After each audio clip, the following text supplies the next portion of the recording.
Greetings, I'm Dave Householder. Welcome to the World Wide Well. I'm so glad that you're here with us every single day. Ever since this pandemic started, we have tried to find something encouraging in the Bible and bring that out and apply it to our lives so that you can be encouraged and have some tailwind in your life every day during this time of lots of difficult headwinds. We've gone through a lot of kind of troubling stuff, and there's a lot of division in the country right now. And a lot of it has to do with social media. Chances are you are watching this on social media. And as you know, social media's got some good sides and some bad sides. One of the bad sides is that people post a lot of things that aren't helpful. Do they have a right to? Absolutely. We cherish the right to free speech.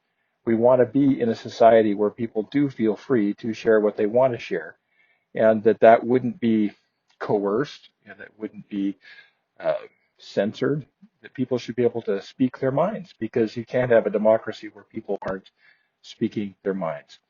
However, that being the case, even if things are legal, even if one has a right to do certain things, it's not always helpful.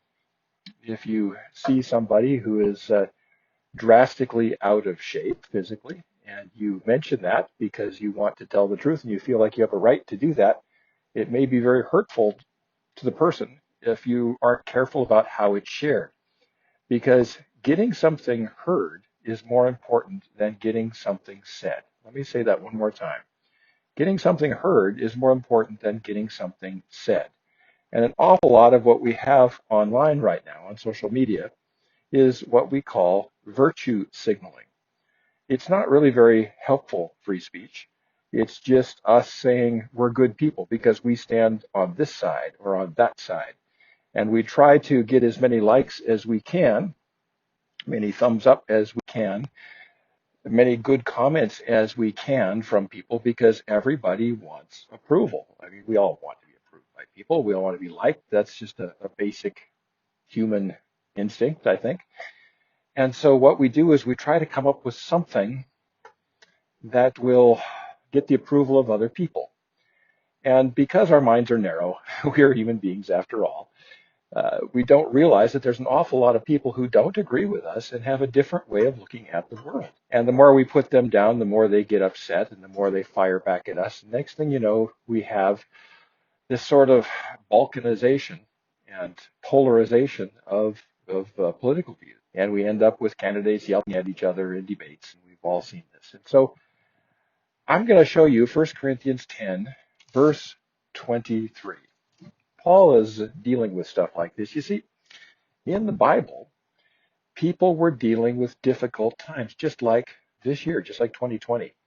And the Bible is a compendium of how people of faith dealt with big challenges, gigantic challenges, like their capital city being wiped out, like their teacher being crucified, those kinds of things, the prophets being stoned, the Philistines beating up on the Israelites again. All of those things, all of the challenges they faced, they wrote about it from a perspective of faith. This is why it's so important to get into the Bible every day during difficult times, because we can learn from how people dealt with things. And Paul was dealing with a really difficult time himself. And he writes to the church in Corinth, verse 23, all things are lawful, but not all things are helpful. All things are lawful, but not all things build up. Not all things are constructive. So before you and I post something online, ask ourselves, is this going to hurt anybody? One of the first rules of thumb I tend to follow is do no harm. Don't do something that just can cause more heat than light. If something brings light to a situation, helps people understand the situation, great. But if it just brings heat and it starts a salvo of mortar fire back and forth, do you have a right to do that? Sure you do. Is it helpful? Probably not. This is one of those verses which I wish we put at the top of Facebook and Twitter and YouTube and everything else, so that we would think about posting before posting. Are we just virtue signaling? Are we just trying to show our virtue? Are we actually trying to help the situation? Are we actually trying to make the world a better place? So I hope that this ancient word from the Bible 2,000 years ago, that not everything is helpful, even if it's lawful, I hope we can apply that to ourselves today. And I hope that it makes our days better. You know, if you and I were to post less mean, more friendly, more loving things, and the Bible says, love your enemies for goodness sake. Does when people post against their enemies, political enemies, religious enemies, whatever it happens to be, does it come across as loving them? Does it come across as a warm, friendly thing or not? So that's my advice today. Do no harm. Think about other people. Do what you can to raise the love quotient out there, not the hate quotient. We have to love our enemies, even if we disagree with them online, and we're not obligated to get into a fight with everybody who writes something that we disagree with. Let's make America, let's make the world a warmer, kinder, more listening, gentler place. That's the good news for today, and I'll talk to you again tomorrow.